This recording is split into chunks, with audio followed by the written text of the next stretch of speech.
नमस्कार दोस्तों। स्वागत है आप सभी का हमारे चैनल एस्ट्रो सच पर। दोस्तों, अगर आप भी अपनी लाइफ में कुछ नया सीखने की चाह रखते हैं तो इस चैनल को अभी सब्सक्राइब कर लें। आज 14 फरवरी बसंत पंचमी के दिन बस घर पर इस कोने में जला दीजिएगा एक घी का दीपक। माता सरस्वती जी के आशीर्वाद से न केवल आपके जीवन के हर कष्टों से मिल जाएगी आपको मुक्ति, बल्कि माता सरस्वती जी के आशीर्वाद से आपके जीवन में होगी धन की वर्षा। बन जाओगे आप करोड़पति। हर साल माघ महीने के शुक्ल पक्ष की पंचमी तिथि को बसंत पंचमी मनाई जाती है। और दोस्तों, आज 14 फरवरी को बसंत पंचमी का पावन पर्व पूरे भारतवर्ष में मनाया जाएगा। हिंदू पंचांग के अनुसार आज की बसंत पंचमी का समय पूरे 280 वर्षों बाद आया है, क्योंकि आज बसंत पंचमी के दिन कुल 71 तरीके के शुभ योग बन रहे हैं, जिसमें महालक्ष्मी योग, धन योग, इंद्र योग, ब्रह्म योग जैसे 71 तरीके के शुभ योग बन रहे हैं। यानी कि आज के दिन की गई पूजा साधना क्रिया खाली जा ही नहीं सकती। दोस्तों, माता सरस्वती जी को शब्दों की देवी बोला जाता है और शास्त्रों में वर्णित है कि 24 घंटे में एक बार एक व्यक्ति की वाणी को माता सरस्वती जी अपना आशीर्वाद जरूर देती है। कहने का मतलब यह है कि 24 घंटे में एक समय ऐसा जरूर आता है जिस दौरान आप जो भी बोलते हैं वह सत्य हो जाता है, क्योंकि उस वक्त आपकी वाणी को माता सरस्वती जी का आशीर्वाद मिलता है। और आपने अपने घर के लोगों को कहते हुए भी सुना होगा कि देखो, तुम्हारी ये बात कहीं सत्य हो गए। लगता है उस वक्त तुम्हारी वाणी को माता सरस्वती जी का आशीर्वाद मिला हुआ था। दोस्तों, हमारे वेद पुराणों में साफ साफ लिखा हुआ है, बसंत पंचमी वाले दिन माता सरस्वती जी बहुत ही ज्यादा प्रसन्न मुद्रा में होती है और अपने दोनों हाथों से अपने भक्तों पर कृपा बरसाती हैं। और आज के दिन अगर आप विधि विधान से माता सरस्वती जी की पूजा करेंगे तो मानकर चलिए, आपकी कैसी भी मनोकामना हो, मान लीजिए आप लंबे समय से नौकरी की तैयार कर रहे थे, आपकी नौकरी लग जाएगी, आपका बंद पड़ा व्यापार चल पड़ेगा, आपके जीवन में धन आना शुरू हो जाएगा, आपके जीवन में जो धन आएगा उसमें वृद्धि होगी, आपके जीवन धन आने के कई प्रकार के रास्ते खुल जाएंगे और आने वाला समय आपके लिए बहुत ही कल्याणकारी होगा, बहुत ही ज्यादा सौभाग्यशाली होगा। इसीलिए अगर आप चाहते हैं कि माता सरस्वती जी का आज आपको आशीर्वाद मिल जाए तो आपको पूरे दिन का व्रत रखना होगा। विधि विधान से पूरे दिन माता सरस्वती जी की पूजा पाठ करनी होगी। किसी पवित्र नदी में जाकर स्नान करना होगा और दान पुण्य करना होगा। लेकिन किसी कारणवश अगर आज आप व्रत नहीं रख सकते हैं, पूरे दिन विधि विधान से पूजा पाठ नहीं कर सकते हैं, किसी पवित्र नदी में जाकर स्नान नहीं कर सकते था, लेकिन अगर आज आप सही मुहूर्त पर विधि विधान से एक दीपक जलाकर माता सरस्वती जी के बीज मंत्रों का जाप सही मुहूर्त पर कर लेते हैं, इस दिन आपको काल का समय होता है, मतलब जब सूर्य अस्त हो रहा होता है, उस समय आप अपने घर में दीपक प्रज्वलित कर दीजिए। और अब बात करते हैं कि कितने दीपक आपको अपने घर में प्रचलित करनी चाहिए। प्रतिदिन शास्त्रों के अनुसार संध्या काल में प्रतिदिन अपने घर के मुख्य द्वार पर एक दीपक जरूर जलाना चाहिए। इससे क्या होता है, देखिए, शास्त्रों के अनुसार शाम के समय संध्या काल में लक्ष्मी माता और उनकी बहन दरिद्रता दोनों ही भ्रमण पर निकलती है, तो घर के मुख्य द्वार पर दीपक प्रज्वलित होता है। उस घर में मां लक्ष्मी प्रवेश कर जात है, और जिस घर के मुख्य द्वार पर दीपक नहीं चल रहा हो उस घर में दरिद्रता प्रवेश कर जाती है। तो इसलिए मां लक्ष्मी का प्रवेश आपके घर में हो, इसके लिए घर के मुख्य द्वार पर एक दीपक जरूर प्रज्वलित करना चाहिए। और हां, घर के मुख्य द्वार पर जो दीप प्रज्वलित किया जाता है संध्या काल में, इसके बहुत सारे फायदे शास्त्र में बताए गए हैं। शास्त्रों के अनुसार संध्या काल में घर के मुख्य द्वार पर दीप प्रज्वलित होता है, उस घर में किसी भी प्रकार की नकारात्मक ऊर्जा प्रवेश नहीं करती है। कोई भी वास्तु दोष आपके घर में हो, अगर आप मुख्य द्वार पर दीप प्रज्वलित करते हैं तो समस्त प्रकार के वास्तु दोष से मुक्ति मिल जाती है।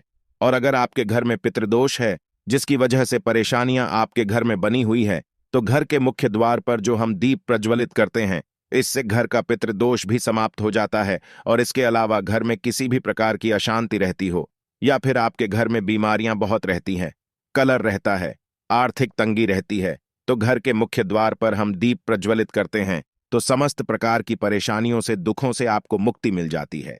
इसलिए घर के मुख्य द्वार पर दीप प्रज्वलित करना अत्यंत आवश्यक होता है।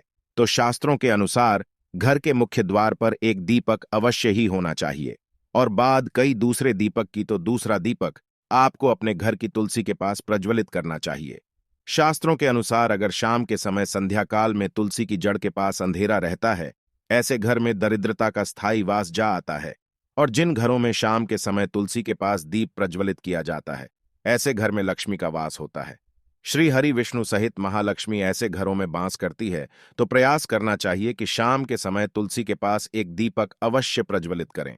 बात करें अगले दीपक की, शाम के समय अपने घर के ईशान कोण में, मतलब जहां पर भी आपने अपने घर का मंदिर बनाया हुआ है, उसी स्थान पर घर के मंदिर में दीपक अवश्य प्रज्वलित कीजिए। 2-3 दीपक आपको प्रतिदिन जरूर प्रज्वलित करनी चाहिए, और अगर आप तीनों दीपक प्रतिदिन प्रज्वलित करते हैं तो विश्वास रखिए, आपके घर की बहुत सारी परेशानियां वह यहीं समाप्त हो जाती हैं। और अब बात करते हैं अगले प्रश्न के बारे में, जो आप लोगों के हमेशा प्रश्न आते हैं कि दीपक किस चीज से प्रचलित करना चाहिए। सरसों का तेल डाल सकते हैं या नहीं, या फिर तेल तेल अप्रयोग करना चाहिए, या फिर शुद्ध घी का, गाय के घी का, किस चीज से हम दीपक प्रज्वलित करें? तो देखिए, शास्त्रों के अनुसार सरसों के तेल का दीपक हर जगह प्रज्वलित नहीं करना चाहिए। सरसों का तेल कड़वा तेल कहा जाता है। इस तेल को हम प्रज्वलित करते हैं शनिदेव के लिए, शनिदेव के लिए। अगर आप दीप दान करते हैं शनिवार के दिन, तो आपको सरसों तेल का दीपक प्रज्वलित करना चाहिए। और आप चाहे तो जैसे कि पीपल का वृक्ष होता है, वहां पर भी सरसों के तेल का दीप प्रज्वलित कर सकते हैं, या फिर भैरव देवता होते हैं, उनके लिए भी तेल का दीपक प्रज्वलित किया जाता है।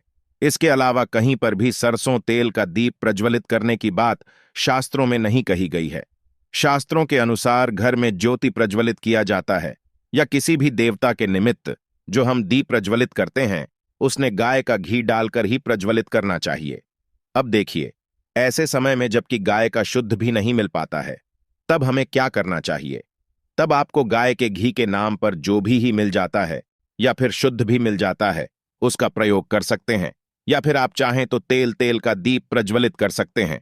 तो प्रतिदिन जो आप दीपक प्रज्वलित करते हैं, अपने घर में चाहे आप घर के मुख्य द्वार पर प्रज्वलित करें, या फिर तुलसी के पास प्रज्वलित करते हैं, या फिर घर के ईशान कोण में प्रज्वलित करते हैं, सभी दीपक आप तिल के तेल या शुद्ध घी का प्रज्वलित करें। और हां, जब आप दीपक प्रज्वलित करते हैं, जैसे कि मुख्य द्वार पर ज्योति प्रज्वलित करेंगे, या फिर तुलसी के पास दीप प्रज्वलित करते हैं, या फिर घर में भी जो दीप प्रज्वलित किया जाता है, तो ध्यान रखना चाहिए, एक चीज का कभी भी दीपक को सीधे जमीन पर नहीं रखा जाता है। दीपक रखते समय प्रतिदिन दीपक के नीचे थोड़ा सा आप चाहे तो चावल रख सकते हैं, या फिर आप चाहे तो थोड़े से पुष्प रख सकते हैं।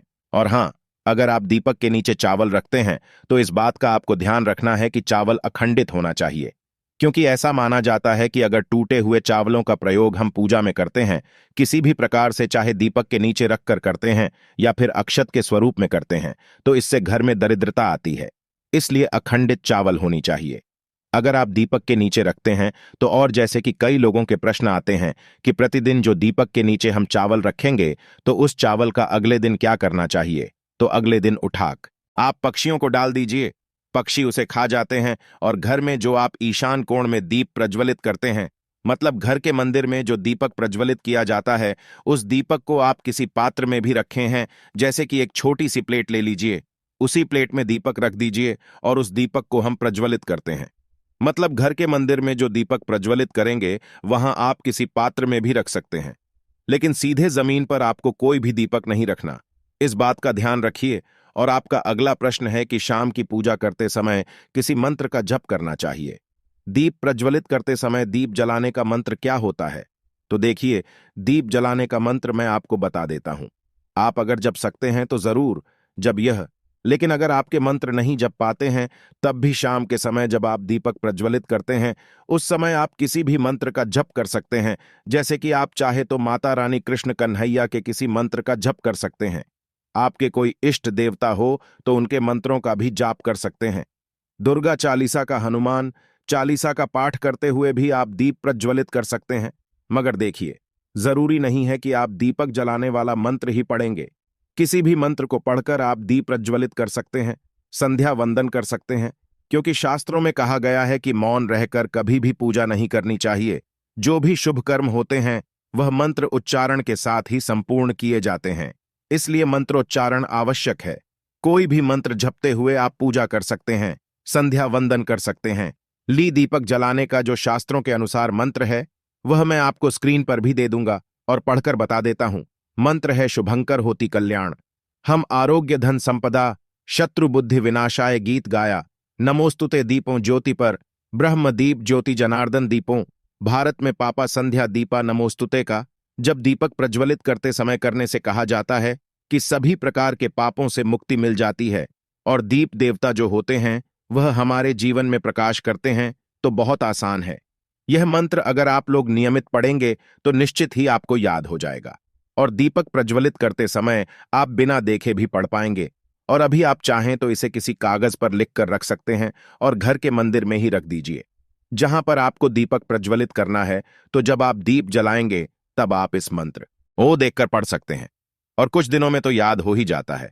तो यह है आज की वीडियो जिसमें शाम की पूजा से संबंधित, शाम को दीपदान से संबंधित संपूर्ण जानकारी मैंने आपको शेयर की है।